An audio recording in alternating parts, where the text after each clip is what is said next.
반갑습니다. 네, 많은 분들이 자동차를 운행하고 계시죠. 운전을 오래 하신 분들이어도 교통사고가 발생하면 당황하기 마련입니다. 어떻게 하면 조금 더 손해를 덜 볼 수 있을까 처리하는 방법에 대해서도 고민이 되는 것이 사실이죠.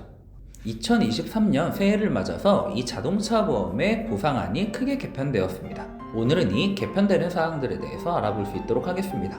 우선 자동차 보험이란 자동차에 대하여 소유, 운행, 관리 시 발생하는 손해를 보장하는 보험을 뜻합니다. 자동차를 운행하는 사람이라면 의무적으로 가입해야 하는 책임보험이기도 하죠. 올해에는 크게 세 가지가 변경되는데요. 우선 경상환자에 대한 보상 기준이 합리화됩니다. 누구의 기준에서 합리적인 건지 모르겠지만 뒤에서 자세한 내용을 살펴보겠습니다. 또한 불필요한 분쟁들을 방지하기 위한 개정사항들도 있습니다. 또한 전기차로 대표되는 친환경 차량에 대한 보상 기준이 명확하게 명시되고 있습니다. 그럼 자세한 내용들 한번 살펴보겠습니다. 경상환자란 상해 등급 12급부터 14급까지의 환자를 의미하는데요. 상해 등급이란 상해 사고가 발생했을 경우 환자의 부상 정도에 따라서 1급부터 14급까지로 나누어 놓은 등급을 의미합니다.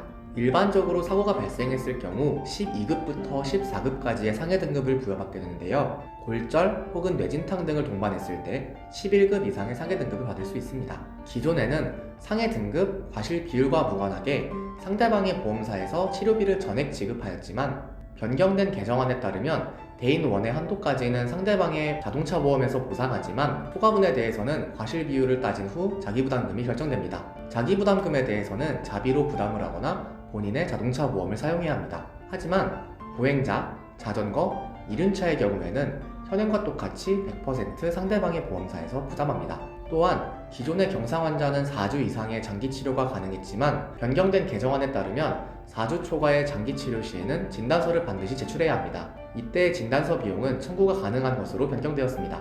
불필요한 분쟁들을 해소하기 위한 방안들도 개정이 되었는데요. 기존에는 보험금이 너무 많이 지급되는 것을 방지하기 위하여 경미한 손상에 대해서는 교환이 아닌 보건 수리만 가능하였습니다. 하지만 차주의 입장에서는 내 차가 망가졌다면 당연히 새 부품으로 교환하고 싶겠죠. 그래서 이러한 교환의 조건에 대한 분쟁이 많았습니다. 이번에 변경된 개정안에 따르면 긁히거나 찍히는 등의 경미한 손상의 차량의 경우 품질 인증 부품을 통해서 수리를 한다면 교환 비용을 전액 인정받을 수 있게 됩니다. 이 품질 인증 부품이란 예전엔 대체 부품이라는 말을 많이 사용하였는데요. 차량 제조사에서 만든 순정품이 아닌 대체 부품들을 의미합니다.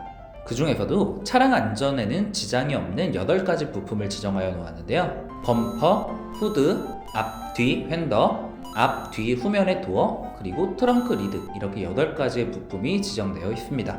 또한 기존에는 대물배상에서 수리비나 휴차 비용, 영업손실 등을 보장하였지만 견인 비용에 대해서는 명확한 기준이 없었습니다. 그래서 많은 분들께서 자동차 보험에 견인 거리를 확대하는 특약들을 넣어놓는 경우가 많았죠. 하지만 이번 개정안에서는 이러한 견인 비용까지 모두 보상하게 변경되었습니다. 하이브리드 차나 전기차와 같은 친환경 차량들이 많이 보급됨에 따라 친환경 차량에 대한 보상 기준이 명확해졌습니다.